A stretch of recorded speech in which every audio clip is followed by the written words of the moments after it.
una canción por ahí que conocen, es muy conocido, muy popular. Una canción que se llamaba la canción del Chapulín, Yatica. A ver, ahí la gente, provecho a los que están llegando y están consumiendo los tacos, las tortillas que caracterizan al pueblo de Xonacatlán, esas tortillotas que con uno se llena, ¿verdad? Bueno, provechito. Aquí ya tenemos a los principales, ya nomás llegamos. La música que le gusta, mira, ya no paran de hablar de este lado. Bien por ellos. Y la gente que nos hace falta está por llegar. Vamos a esperar el nacimiento del niño Dios a unas cuantas horitas. Esto se va acercando. Vamos a poner de color de hormiga este ambiente hoy aquí en Xonacatlán con sus amigos de Acceso Sierreño.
Dale pues mi gente bonita, hasta ahí se quedó la de la música del Chapulín.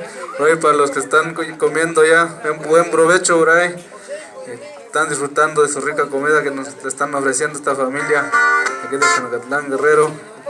Seguimos saludando al señor Manuel por ahí. Está muy feliz y contento con toda su gente que nos acompaña aquí, compadres y amigos que nos está acompañando en esta fiesta. Espera del nacimiento de nuestro niño Dios por ahí. Y por ahí seguimos pues con más música por ahí, para que les sigan pasando bien, lo más bonito hoy en